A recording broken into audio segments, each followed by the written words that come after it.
Hans Sachs,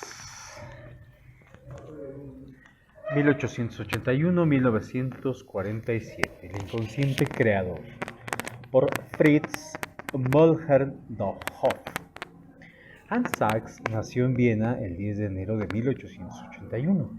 Entre sus antepasados figuraban rabinos que vivieron en la religión de los Sudetes, y su padre era un abogado establecido en Viena, junto con sus dos hermanas y su hermano mayor. Otto Hans Sachs creció en la atmósfera creada por los intereses artísticos y literarios de casi todos los miembros de la familia.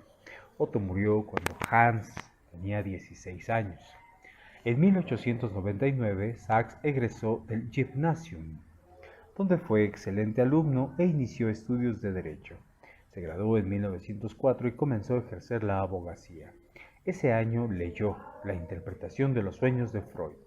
Sachs se casó con una dama atractiva y sumamente culta, según se describe desde Ernest Jones. Si este ni yo supimos nunca a qué se debió el fracaso de esa unión, pues Sachs siempre se mostró reservado en las cuestiones personales y pertenecientes a su pasado. Con todo, rescató a su exesposa que vivía en Viena cuando Hitler la ocupó en 1938 y logró llevarla a Estados Unidos junto con 10 o más de sus amigos y parientes. En 1909 tuvo lugar lo que Sachs consideraba el acontecimiento más importante de su vida. Se unió a Freud y su grupo. Al año siguiente pasó a integrar el Vorstand, el comité ejecutivo, y se convirtió en uno de los 6 hombres que durante largos años estuvieron más cerca de Freud. En 1912, él y Rank se hicieron cargo de la dirección de la revista Imago, actividad que se cumplió durante 20 años. Una tuberculosis pulmonar que había comenzado con hemoptisis durante el Congreso Psicoanalítico Internacional efectuado en Budapest en 1918 obligó a interrumpir su labor e instalarse en Suiza, donde al cabo de 2 años se recuperó por completo. Por esa época le comunicó a Freud su decisión de abandonar definitivamente el ejercicio de la abogacía, luego de lo cual se instaló en su consultorio psicoanalítico en Zúrich en 1920. Fue invitado a trabajar como analista didáctico en el Instituto Psicoanalítico de Berlín, fundado por Abraham y Eitingon. Entre 1923 y 1929, un periodo breve pero sumamente fructífero, Berlín era un centro de florecientes experimentos en el campo del arte, la literatura, el teatro y la música. Esos 12 años en Berlín constituyeron una época serena y plena en la vida de Sachs, como lo reflejan las breves palabras de Eitingon, que él pronunció cuando aquel cumplió 50 años. Le deseo buenos y largos en su jardín de Epicuro. No sé cómo recibió Sachs estas palabras de su amigo, aunque sospechó con divertido escepticismo. A comienzos de 1932 reconoció su jardín, que se veía amenazado por una inminente tormenta, Hitler y sus camisas pardas. Aceptó entonces una invitación de la Sociedad Psicoanalítica de Boston y salió de Berlín. Poco después de llegar a Boston, adquirió lo que había sido la morada de un marino en el número 168 de la calle Marlborough, incluyendo sus muebles antiguos, cuadros y grabados marinos y libros forrados de cuero. Su nuevo hogar se adecuaba a la perfección en la personalidad de Sachs. Su departamento en Berlín, exceptuando el estudio, no tenía muchos rasgos individuales. Durante algunos años, un mayordomo inglés y su esposa se encargaron de atenderlo. Sachs solía burlarse de su mayordomo, cuya conducta formal y cuyas expectativas lo divertían. A pesar de que estaba satisfecho con sus servicios, Sachs era sumamente sensible a la forma y a sus diversos aspectos estéticos y sociales. No tardó en hacerse de nuevos amigos, y su adaptación a ese nuevo país y a su cultura se transformó en un sentimiento de afecto y gratitud. Las actividades de Sachs siguieron siendo casi las mismas que en Berlín, esto es, análisis didácticos y cursos que se dictaba no solo en el Instituto de Boston, sino también para sus colegas y en hospitales. Fue uno de los pocos instructores no médicos de la Escuela de Medicina de Harvard. Cuando Hitler ocupó Austria en marzo de 1938, Sachs tuvo que lanzarse a la agotadora tarea de rescatar a sus hermanas, con sus respectivas familias y amigos varios, que cumplió con energía y valor inagotables. Aunque pudo salvar a sus parientes, no por ello dejó de experimentar con profundo dolor la catástrofe europea, el destino de los judíos, de muchos amigos y hombres que admiraba. El escepticismo melancólico de Sachs, hasta ese momento oculto por una capa de ingenio y frivolidad, comenzó a dominarlo cada vez más. Como lo expresan Anne y Meryl Moore, se podía percibir una tristeza general que impregnaba su personalidad como una niebla. A partir de 1938, su soledad se vio aliviada por la presencia en casa de su hermana Olga y su hijo Max, quienes lo cuidaron cariñosamente. En 1945 comenzaron los ataques de angina y tuvo que someterse a una operación abdominal. Siguió trabajando y escribiendo hasta el 10 de enero de 1947, el día que cumplía 66 años y también el de su muerte. Sobre él, Hans Sachs. Haría falta la pluma de un artista para trazar el retrato de un hombre tan complejo como Sachs. Necesariamente, deberé limitarme a arrojar alguna luz incidental sobre su personalidad tal como me reveló en el curso de nuestra relación, que comenzó cuando él era mi analista y continuó durante muchos años. En mi intento de trazar ese retrato, 16 años después de una última vez que lo vi, he contado con la ayuda de lo que otros han dicho y escrito a su respecto y también de las múltiples cartas que me escribió. Acude a mi mente un hecho que tuvo lugar en 1936 cuando Sachs nos visitó en el Black Mountain College. De acuerdo con la costumbre,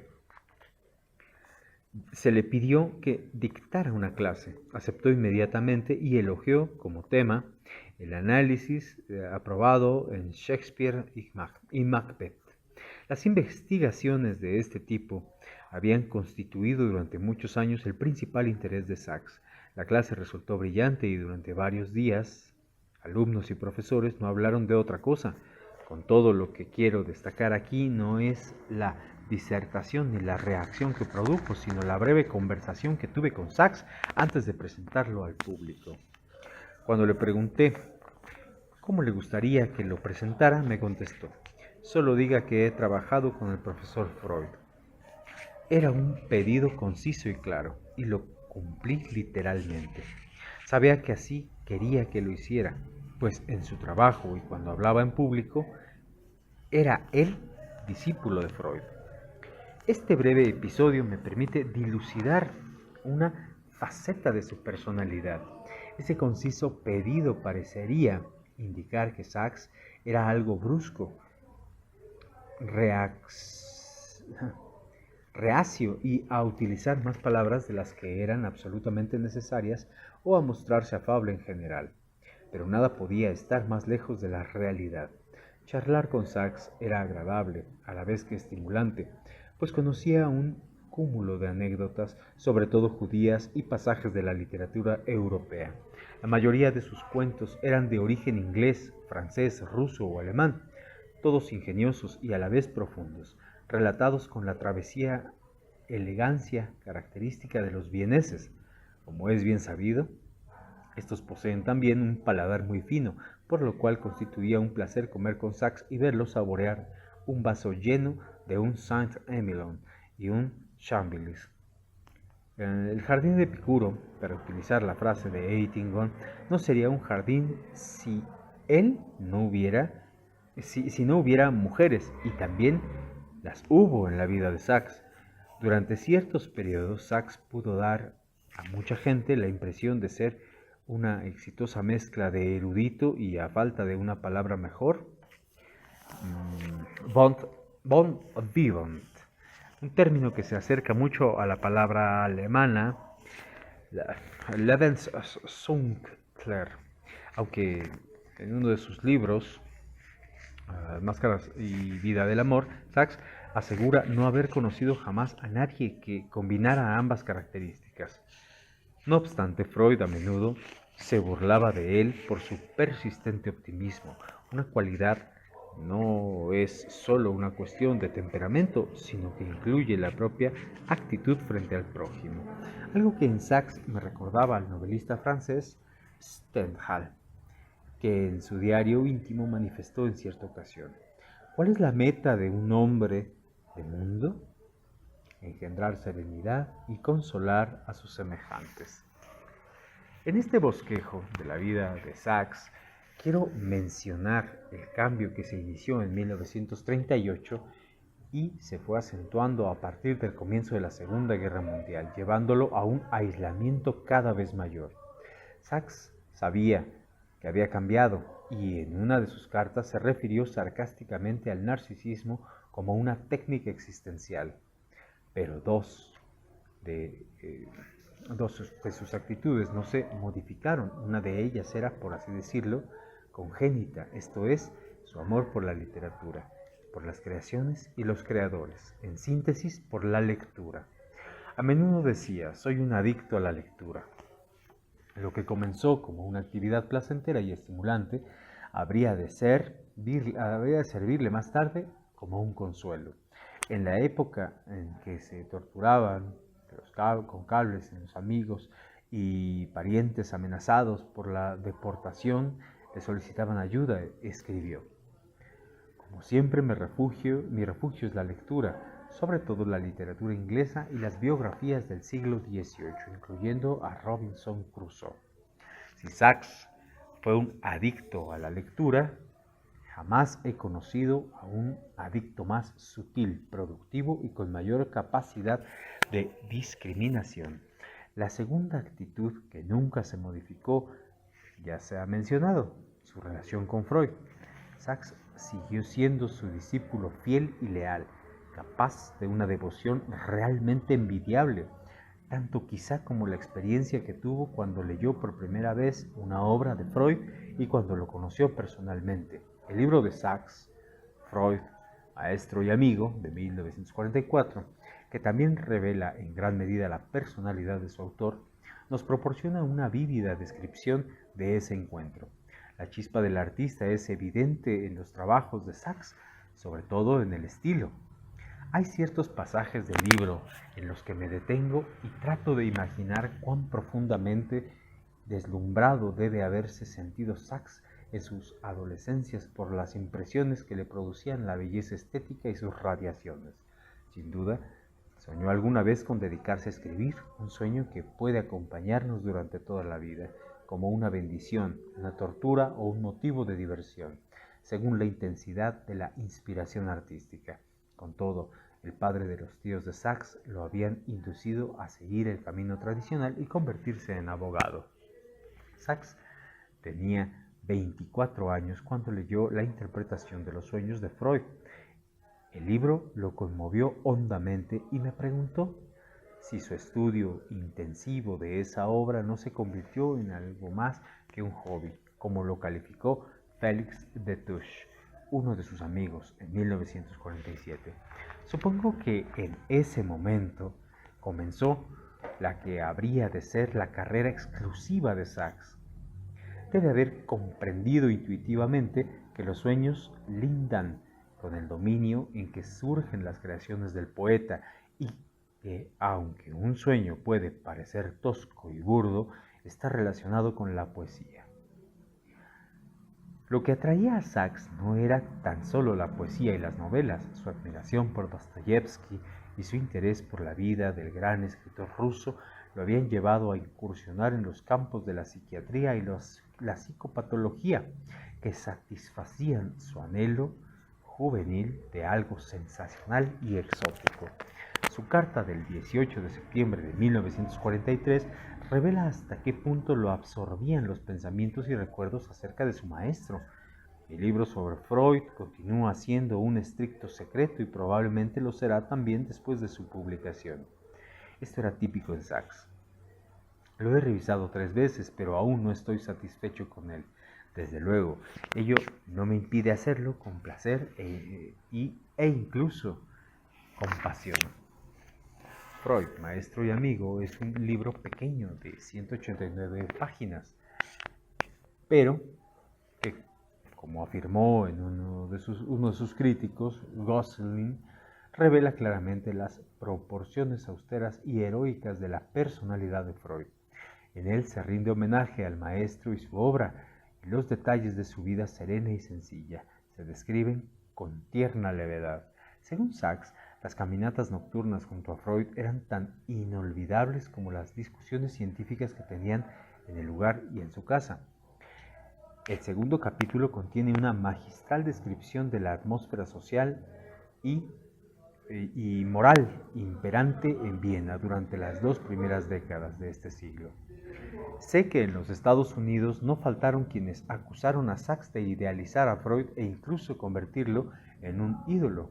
La constelación maestro-discípulo, que en Europa ha sido durante siglos un concepto aceptado, casi clásico, quizá resultaba incomprensible para los norteamericanos. Gosling, Sachs mismo, señaló que su descripción podía dar la impresión de un culto del héroe y de su furor biográfico. Como Freud solía decir, Sachs se planteó serenamente esta pregunta: ¿soy más independiente? ¿Estoy menos sometido a su influencia ahora, varios años después de su muerte durante su vida? No lo creo ni lo deseo, aunque ello contribuyera a mis fines, cosa que dudo.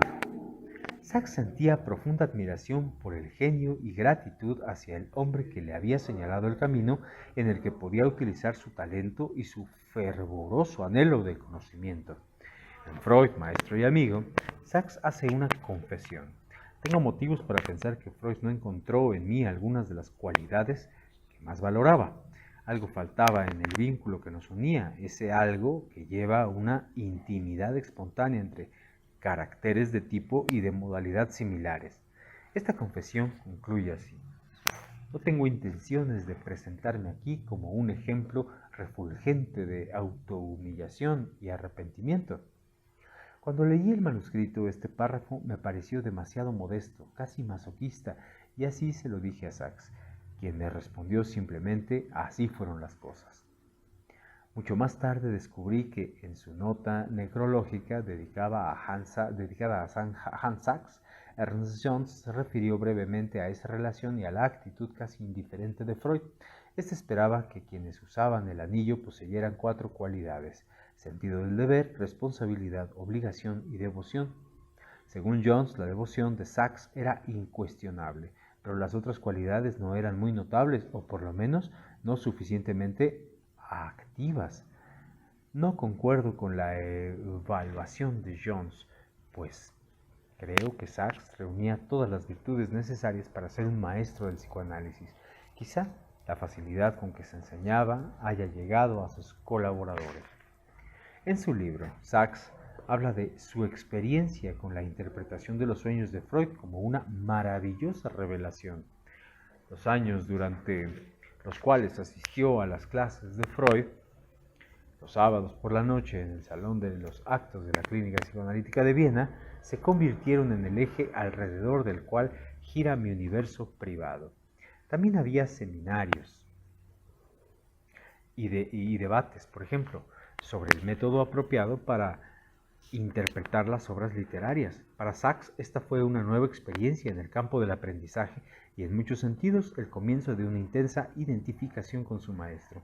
Si es posible medir estos procesos, diría que la identificación se intensificó con el correr del tiempo. Se hizo amigo de Otto Rank, quien había conocido a Freud en 1906 y que era entonces, y siguió siendo durante largo tiempo, la mano derecha de Freud. Sachs se refirió a esta amistad como al primer paso de su relación personal con Freud. Su tradición de la Barak-Rum Ballad de Kipling, que ya se había publicado, fue el factor decisivo para establecer un contacto personal con Freud. Sin duda, la empatía fue inmediata a pesar de la diferencia de edad. Freud contaba 54 años y Sachs 29.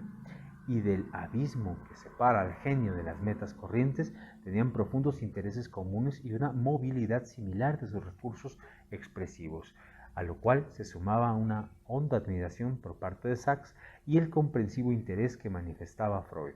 A partir de ese momento, el camino de Sachs se volvió claro e inequívoco. Eitingon hizo una lúcida descripción del método del trabajo de Sachs cuando éste cumplió 50 años. Una de sus grandes cualidades parece constituir en que le disgusta la rutina, a pesar de lo cual es nuestro grupo uno de los que más trabajan, lo que hace con tal facilidad y falta de esfuerzo se le tiene la impresión de que ninguna otra cosa le resulta más atractiva. Esa misma serena elegancia resultaba evidente en sus clases. No obstante, visto desde adentro, el cuadro era muy distinto. Allí estaban las arduas y prolongadas luchas, la preparación y la concentración en el trabajo. Después de su primera visita a Freud, Sachs se convirtió en miembro del grupo. 4 de los hombres que rodeaban a Freud eran médicos, pero Sachs, que ejercía la abogacía, nunca se había interesado por la medicina e intervenía activamente en las discusiones acerca de si el análisis podía y debía mantenerse independiente de aquella. Con todo y a causa de su anhelo de conocer y saber, hizo guardias y rondas en el hospital estatal cerca de Berlín durante un periodo de 6 semanas. Según me dijo, fue un gran esfuerzo para él, pero muy fructífero. En el grupo vienés se adaptó fácilmente al hecho de que él y su amigo Rank eran profanos. En esa época no interesaba demasiado el papel del psicoanálisis en la medicina, sino que se luchaba para que se reconociera su derecho a existir como ciencia independiente. Sachs, cuyo temperamento y naturaleza lo obligaban a vivir, según el lema, la pluma es más poderosa que la espalda, sabía que la palabra escrita y hablada le serviría como arma. Así, lo pinta de cuerpo entero la visita que durante el Congreso Psicoanalítico efectuado en Weimar en 1911 hizo a la señora Elisabeth Förster-Nitsch en compañía de Ernst Jones para informarla acerca del Congreso y referirse a la similitud entre algunas de las ideas freudianas y las de su famoso hermano. No hago más que confirmar mis propias palabras cuando mencionó aquí la carta de Jones a Freud, en la que aquel elogia una serie de conferencias que Sachs pronunció en Londres en 1924. Todos los que escuchan quedaban deslumbrados por la pulida fluidez y la claridad de su estilo. Al comparar el papel de Sachs con el de otros miembros del grupo, se hace evidente que aquel no fue un portaestandarte del estilo de Ferchi, Abraham y Jones, quienes se dedicaron activamente a crear grupos psicoanalíticos en Budapest, Berlín y Londres y ejercieron influencia sobre sus colegas médicos.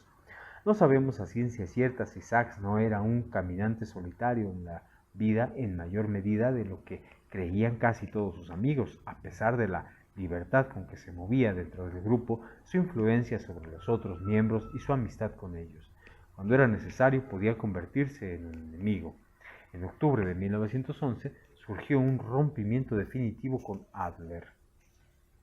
Y en 1924, después de un prolongado conflicto y denodados esfuerzos por solucionar profundas disensiones, puso fin a su estrecha amistad con Rank. Lo que sucedió en 1927 durante el Congreso de Innsbruck puede confirmar lo que dije sobre el camino solitario de Sachs. En ese congreso se decidió modificar la estructura del famoso comité que había funcionado en forma muy privada y transformarlo en un grupo constituido por funcionarios de la Asociación Psicoanalítica Internacional. Sachs no fue incluido y creo que no lo lamentó demasiado. Las actividades administrativas y organizativas políticas nunca lo habían atraído, aunque posiblemente se sintió herido en su narcisismo cuando se vio excluido del comité.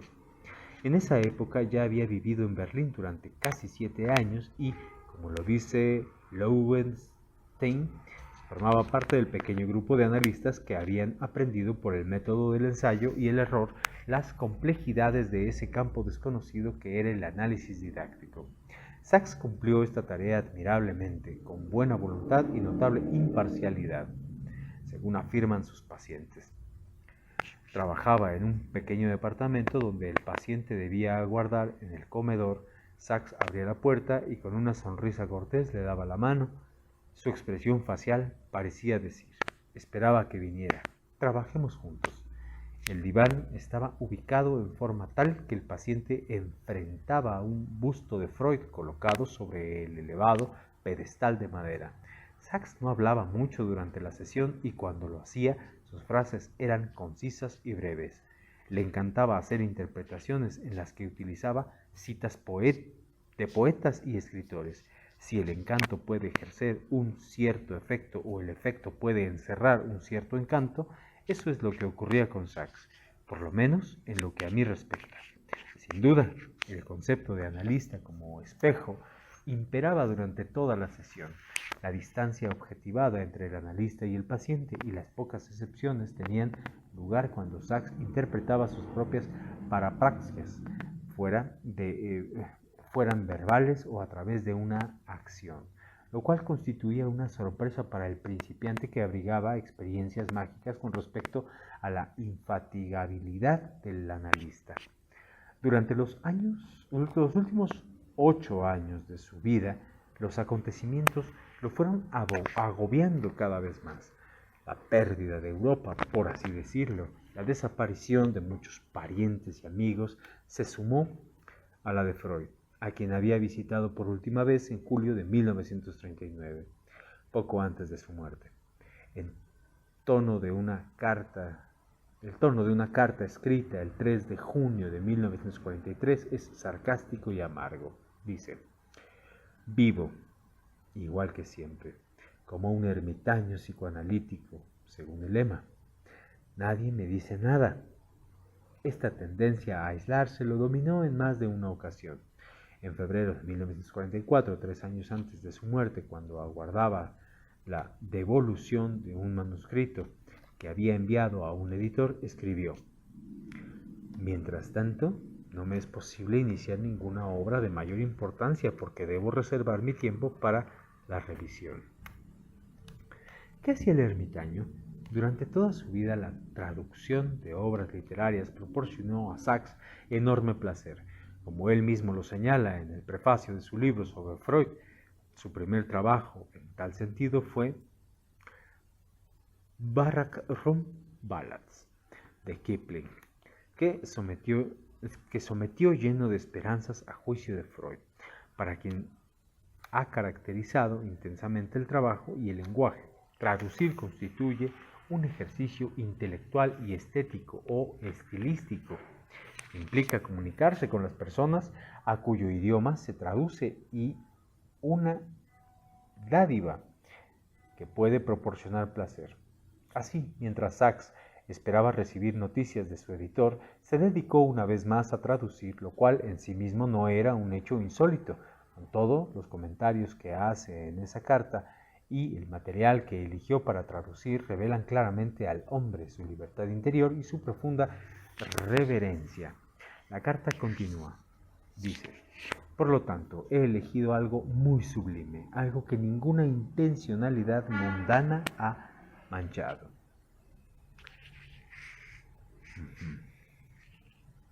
Este trabajo, un trabajo de traducción de Goethe, Short Maximum in Rhymes, en realidad es un trabajo, cosa que a veces dudó emprenderse e irrumpirse en cualquier otro momento.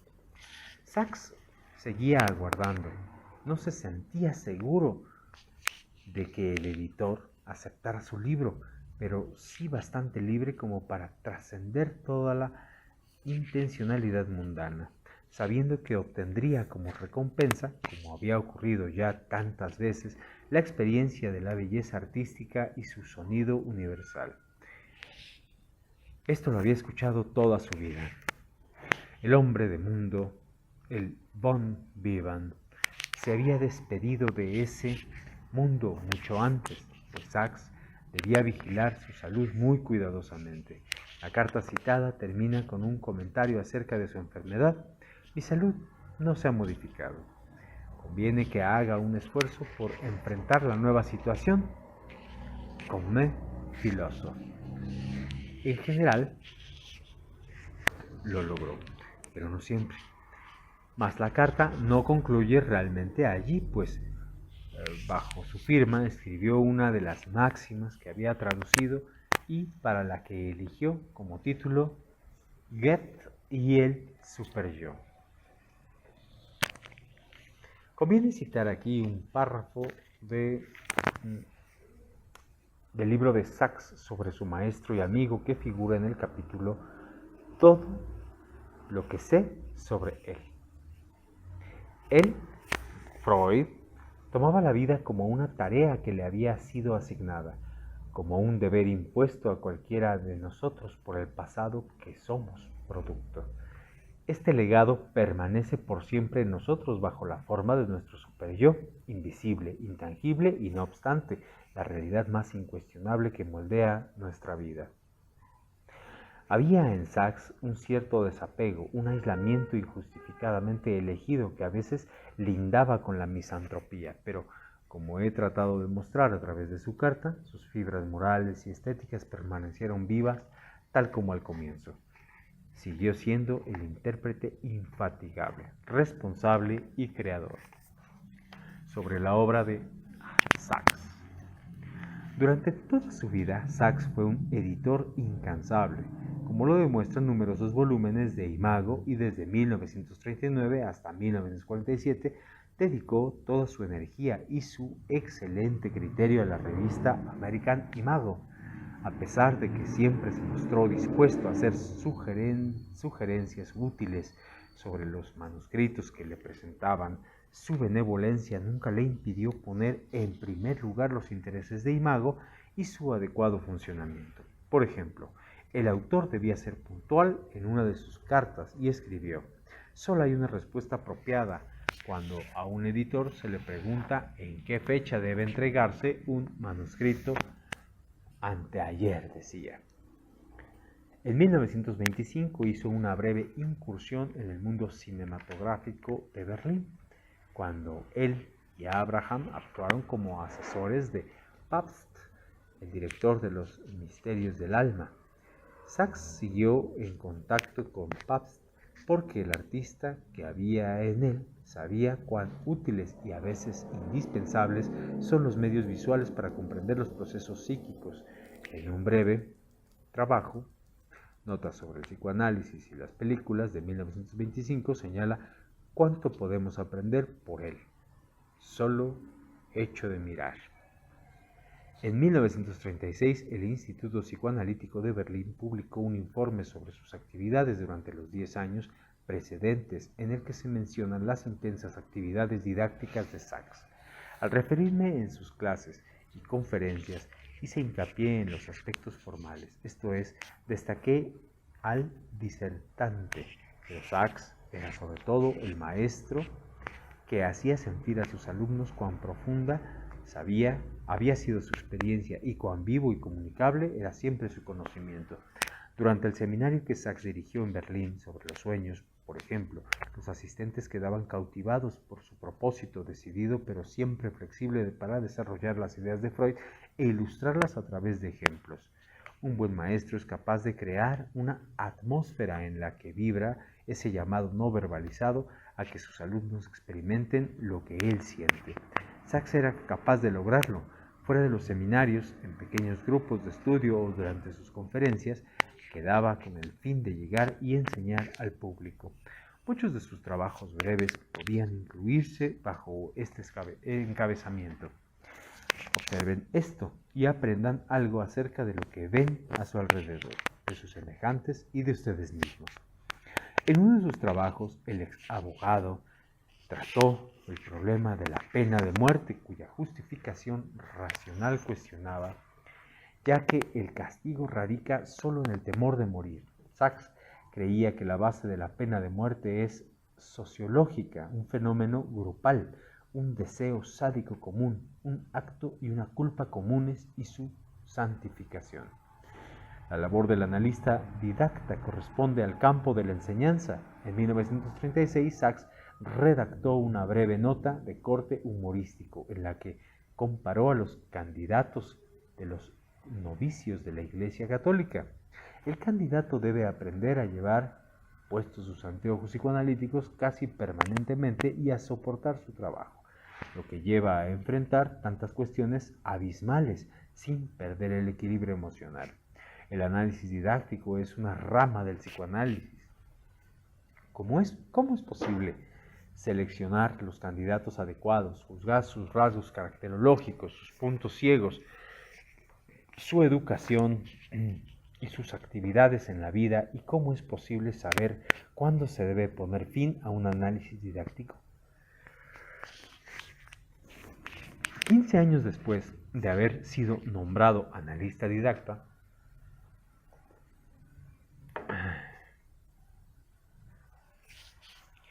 15 años después de haber sido nombrado analista didacta junto con Freud, Ferenczi, Abraham, Rand, Eyting, Conrado y Reich, volvió a escribir estas observaciones.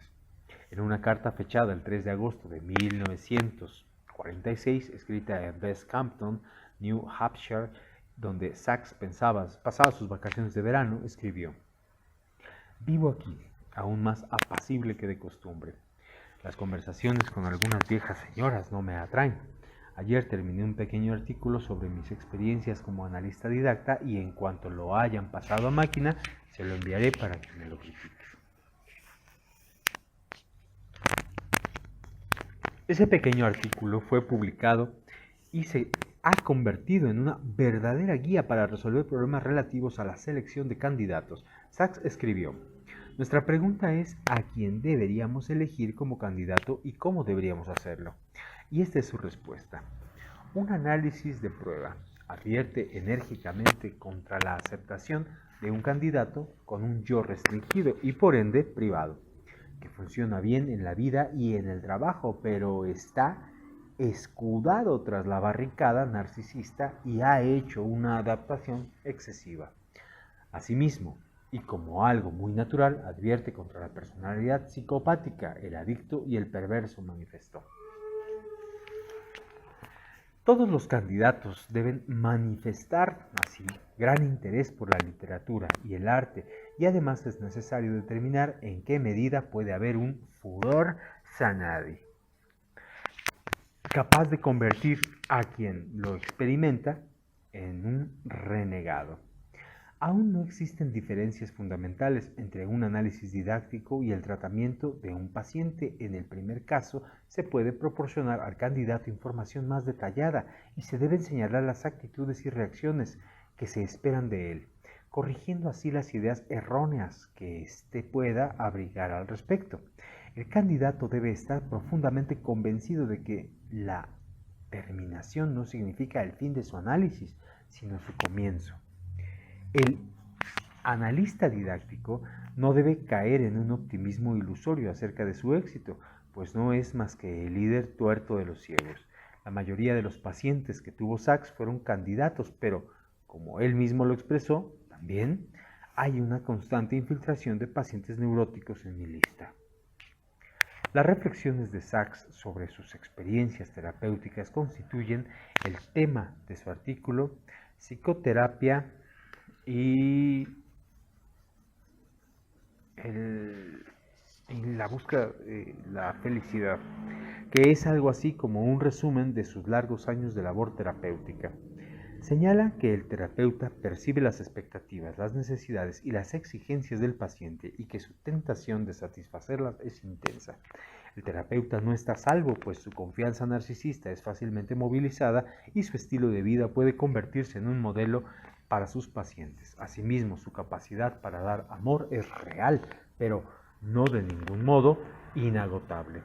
Al final de ese artículo, Sachs afirma: debemos admitir que no somos más que principiantes o pioneros, para usar un término más suave, y en el último párrafo, jamás debemos olvidar que que enfrentamos los deseos básicos y reales de nuestros pacientes con las manos vacías. Si tenemos mucha suerte, podemos orientarlo en la dirección adecuada. Una cierta resignación parece impregnar este artículo, pero creo que sus conclusiones surgen del sentido de responsabilidad de su autor. Sachs creía que debía advertir sobre el peligro de una fe optimista que tiene su origen en nuestras siempre presentes necesidades narcisistas.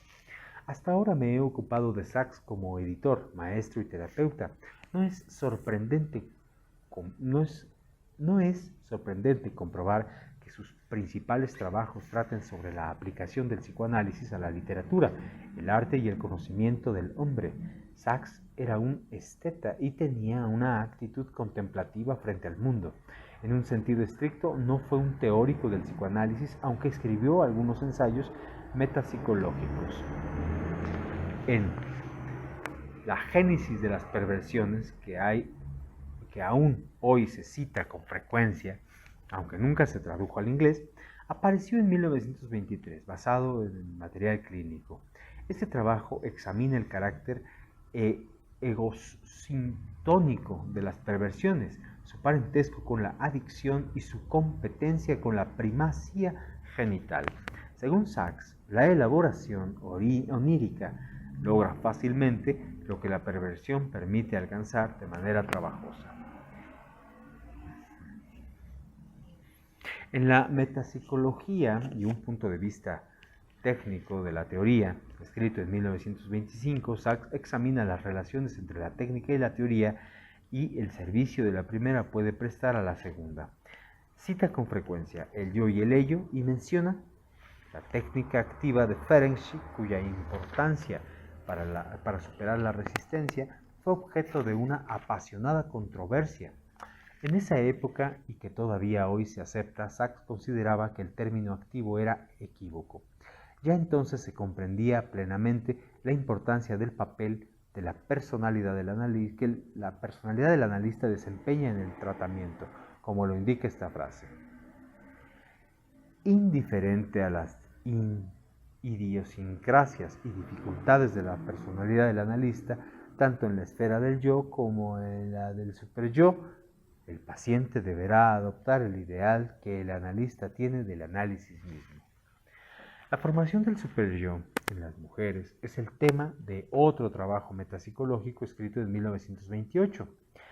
La niña frustrada por el padre da un paso oralmente regresivo y lo introyecta.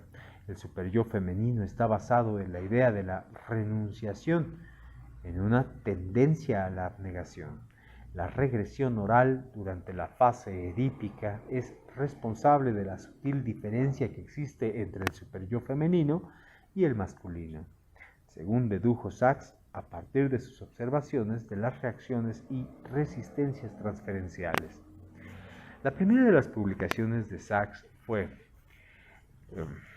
la interpretación de los sueños y lo que se sabe de un hombre, en la que examina 2 de sus propios sueños. Siguieron luego 7 contribuciones breves a la psicología de los sueños, entre ellas una interpretación de uno de los sueños de Bismarck y un estudio de las representaciones de estímulos anales que comienzan a despertar al individuo que duerme.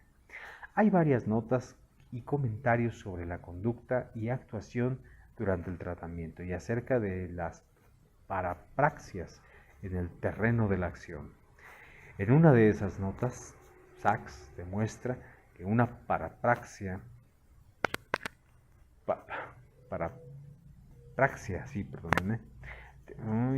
también puede constituir un medio para recuperar la tranquilidad.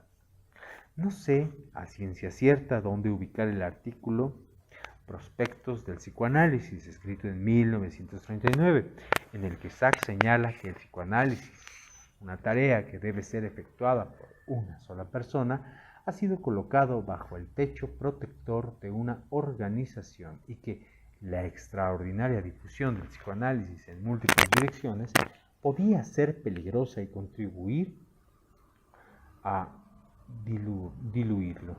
Alentaba a sus lectores y a sí mismo, comparando la doctrina freudiana con la doctrina de Moisés, que sufrió muchos cambios y transformaciones, pero más tarde su núcleo y su esencia reaparecieron. ¿Fue la responsabilidad moral del maestro lo que llevó a escribir este artículo?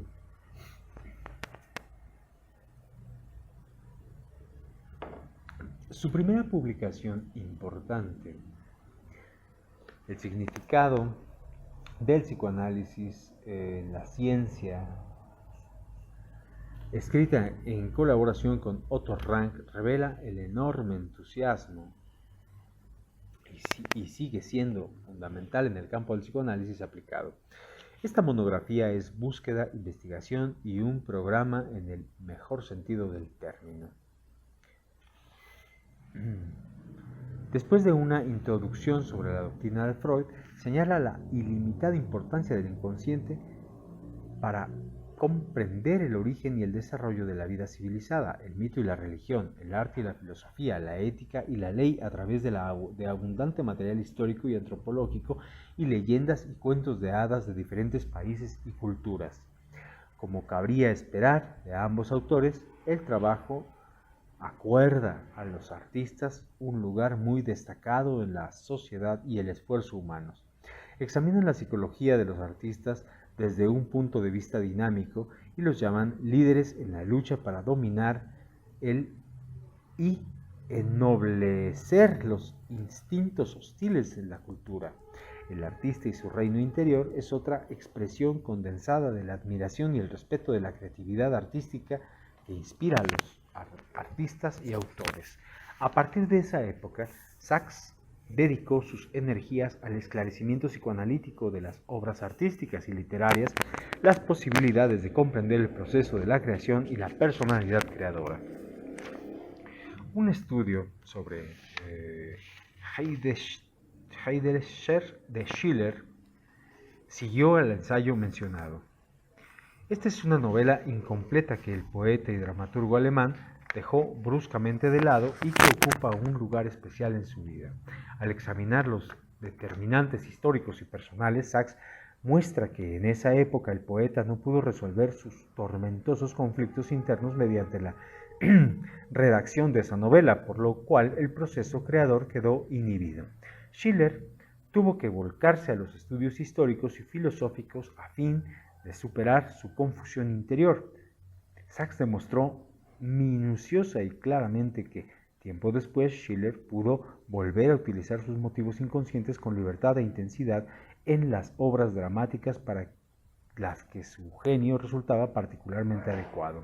Sachs describe la forma en la que los efectos recíprocos de las necesidades y actitudes inconscientes que inhiben e impulsan pueden eliminar la barrera que impide una sublimación eficaz. En su libro La creación del inconsciente, Sachs reunió sus reflexiones y comentarios acerca de los problemas fundamentales de la estética, como lo revela el título. Para Sachs, el inconsciente es la fuente de la creatividad. La ensoñación es su punto de partida, la que es propiedad del ensoñador y que nunca se expresa. La ensoñación compartida y, en tercer lugar, la del poeta que, luego de larga lucha y arduo esfuerzo, se convierte en su creación. El primer capítulo del libro es una amalgama de observaciones clínicas y del intento cada vez más amplio de comprender el proceso creador y la personalidad de grandes escritores. En él se examina la forma en que esos escritores, seres poseídos y absortos, logran renunciar y arrepentirse en un determinado momento y construir inalcanzablemente en otros. Sachs indica los momentos en que se produce la transición desde la ensoñación asocial a la creación artística, destinada a unir a los seres humanos. Los aspectos socializadores del arte llevaron a Sachs a escribir un breve ensayo sobre el arte personal e impersonal. Para él, los mosaicos de Ravenna constituyen ejemplos de arte impersonal, en el que ya no es posible reconocer la individualidad del creador. Quizá conozcamos su nombre, pero su fisonomía psíquica se ha perdido.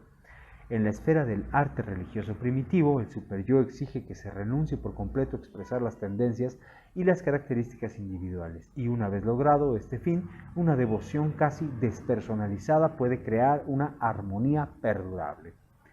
En el campo 4, La ley,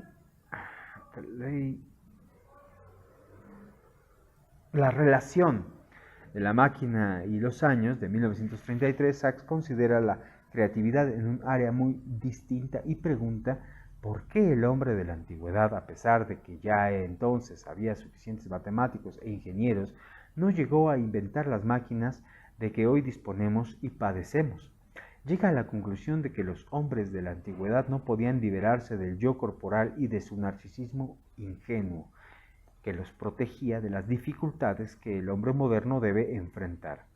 Este breve ensayo no hace más que sugerir la riqueza de los ejemplos históricos, sociológicos y psicológicos y de los paralelos históricos. También aquí Sachs logra establecer con toda claridad cuáles son los factores externos e internos que inhiben o promueven la creatividad humana. En la parte 3 de este mismo libro, Sachs vuelve a plantear la eterna pregunta estética: ¿qué es la belleza? Basa su respuesta en el trabajo de Freud, más allá del principio de placer, cuya naturaleza esencialmente filosófica debe haber atraído profundamente a Sachs, aunque reconoce que esa base es una especulación teórica, por lo que podría llevar a una abstracción capaz de despertar indiferencia en el lector. Es tan grande la empatía inmediata con la esencia de la belleza y la experiencia que el hombre tiene en ella. Hay tantas observaciones profundas acerca del gusto, las necesidades estéticas y las creaciones del hombre, que uno nunca se cansa de leerlo. Las relaciones del hombre con la belleza de la naturaleza, esto es, cuando la belleza sirve para unir a los seres humanos, cuando los aísla, los principios que intervienen, los estáticos, el instinto de muerte, y los dinámicos son el de un cuidadoso examen e ilustrados mediante muchos ejemplos. El hecho de experimentar la belleza nunca está relacionado con la ansiedad, sino con la tristeza, o algo lindante con la tristeza. Más de un lector pensará que esta constituye una reacción muy personal. Algunos amigos y críticos de Sachs, incluyendo a Freud, pensaban que sus estudios sobre Shakespeare constituían la culminación de su obra. El rigor de la investigación literaria que llevó a cabo para cada uno de los ensayos constituía para Sachs una condición sin qua non. Lo que resulta evidente es la combinación perfectamente equilibrada del investigador que quiere conocer y cuenta con los medios objetivos para ellos, y el apasionado conocedor, cuya mano tierna y cautelosa va poniendo de manifiesto las relaciones ocultas entre la creación y las necesidades y conflictos inconscientes del artista. Algunos acontecimientos de su vida y ciertas fases de su desarrollo. Al escribir La Tempestad, el anciano Shakespeare se liberó de la culpa que le producía haber abandonado a su hija cuando ésta era niña. Se cree que La Tempestad es la obra postrera de Shakespeare, después de la cual pensaba abandonar la corte y su existencia de hombre famoso. En sus estudios sobre Shakespeare, el propósito de Sachs fue el de comprender un rasgo mental particular de Shakespeare. Los últimos años de su vida se trata, sin duda, de una formulación modesta, pero que llegó a adquirir dimensiones mucho más amplias. Medida por medida, que los expertos consideran la menos atractiva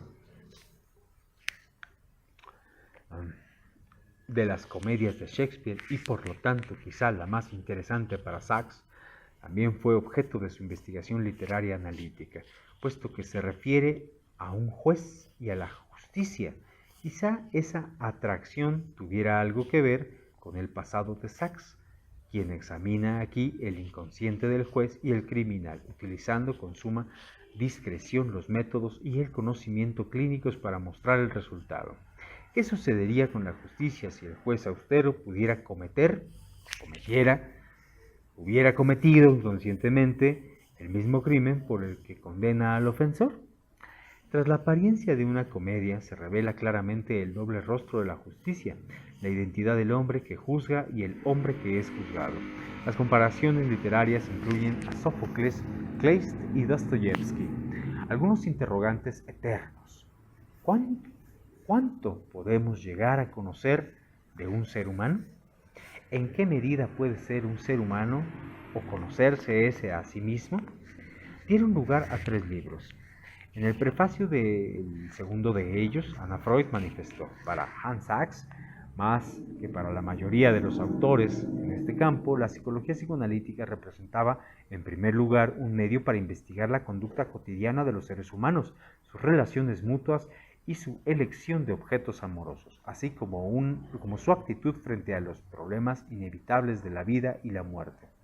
Las figuras históricas son útiles para conocer el corazón humano y sus pasiones. El erudito que era Sachs necesitaba perspectivas y deseaba demostrar su utilidad.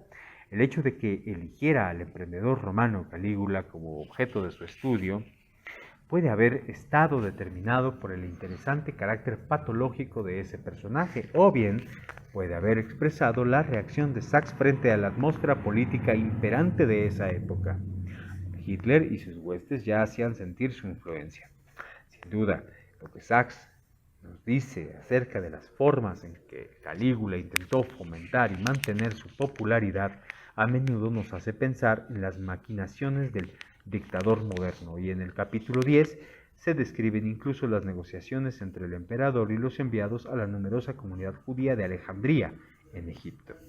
En el marco de ese turbulento periodo cultural y político, Sachs analiza la personalidad del emprendedor y nos revela su yo fragmentado, que vive roles ajenos, sus actitudes infantiles y contrafóbicas, y por último, sus masivos impulsos autodestructivos. En el último capítulo, un breve resumen demuestra cuán productivo puede ser el pensamiento psicoanalítico cuando se lo aplica no solo a los acontecimientos históricos, sino también a las personalidades históricas. El último libro de Sachs, al que me referiré más adelante, contiene un breve bosquejo de la personalidad de Julio César y un capítulo sobre el apóstol Pablo. Fue precisamente la vida de este último que Sachs dedicó gran parte de su tiempo y energía en 1943 y 1947. En una de sus cartas señala que proponía consultar a 2 clérigos acerca del apóstol Pablo. En 1936 apareció en alemán un libro de 122 páginas titulado Notas sobre el conocimiento del hombre, que cabría considerar como un tratado filosófico y psicoanalítico. El yo y su relación familiar consigo mismo, la familia con y sin amor, y acerca de una buena suerte sin dar ninguna dirección postal. Son los títulos de los 3 capítulos, en el último de los cuales Sachs evoca la figura de un maestro universal, que fuera capaz de enseñar al hombre a fantasear, de enseñar a cada uno qué tipo es el más saludable para él, donde se oculta el exceso y la escasez, cómo suprimir una parte peligrosa y reemplazarla, podría acercarnos a la felicidad más que los más grandes adelantos técnicos. Por desgracia, esperamos en vano a este maestro. Es imposible modificar y hacer a medida la fantasía, como haríamos con un traje que nos queda mal, pues constituye la expresión de nuestra naturaleza esencial y más profunda. Cada nueva frustración está injertada en otra previa, y de ella florece una fantasía en la que, a pesar de todas las represiones, el deseo frustrado se cumple en un ensueño diurno o, si es fotofóbico, en un sueño. Mientras sigamos estando en desacuerdo con nuestros propios deseos, mientras no dejemos de necesitar el sufrimiento y el autocastigo, ningún ingeniero del alma podrá idear un plan que prescriba a nuestra fantasía su camino y regule su curso. Este libro está impregnado de una ironía benévola y sonriente. Los ejemplos son ligeros y las observaciones, aunque escépticas, nunca resultan desalentadoras. No elimina las ilusiones que traen como resultado los deseos humanos y son fuente de origen de sufrimiento del hombre, pero el maestro conduce a sus discípulos hasta un punto más distante, desde donde pueden contemplar sus ilusiones con mayor serenidad y confianza. Unos 10 años después, Sachs amplió y profundizó este tema. En una carta del 15 de enero de 1945 escribió: además, trabajo en mi libro cada vez que tengo oportunidad de hacerlo y pronto pondré fin a la segunda revisión. Desde luego, aún no puedo decir cuántas revisiones harán falta y todavía no sé qué no será objeto de una recepción tan favorable como sus predecesores. Puesto que jamás me gustaron las críticas benévolas, pasaré todo esto por alto. Para este libro había elegido como título La gente y un extraño planeta. Y en él aparece a menudo la sigla PSP. Con todo, Roback, que se encargó de compilar el material, lo publicó con el título Máscara y amor en la vida. Los 16 capítulos que lo componen constituyen una reformulación de gran parte de lo que Sachs ya había escrito, aunque las concepciones son más precisas y muestran nuevas facetas e ideas. Quienes lo conocieron pueden reconocer casi invisiblemente entretejidas con el material experiencias y reacciones personales del autor, que otorgan un carácter particularmente vívido de las ideas formuladas en él. Los capítulos se refieren una vez más a las ilusiones, las flaquezas y aberraciones del alma y el cuerpo humanos. Hay algunos comentarios esclarecedores sobre grandes hombres de la historia. La actitud de Napoleón ante la vida está restringida por su ambición monomaniática que, unilateral e inexorable, asfixia tanto como cualquier inhibición. César, un ejemplar casi único desde el punto de vista psicológico, ha dado al mundo el único ejemplo de una vida y una muerte en perfecta libertad. En la medida en que el destino permitió una vez más semejante experiencia a un miembro del PSP. En este libro he percibido algunas disonancias ocasionales y un dilema que afecta su coherencia estructural, opinión que le manifestaré a Sachs en una carta en marzo de 1946. Este me respondió: me propuse escribir algo multicolor y no sistemático, darme rienda suelta en forma mesurada en cuanto a las asociaciones libres, con la esperanza de que el enfoque básico unificado confiriera sentido a toda la obra. Evidentemente mi intención no se ha cumplido, pero no creo que pueda revisarla a fondo otra vez. Estas palabras revelan resignación, pero esta queda mitigada por la serenidad que encierra el párrafo final de su último libro.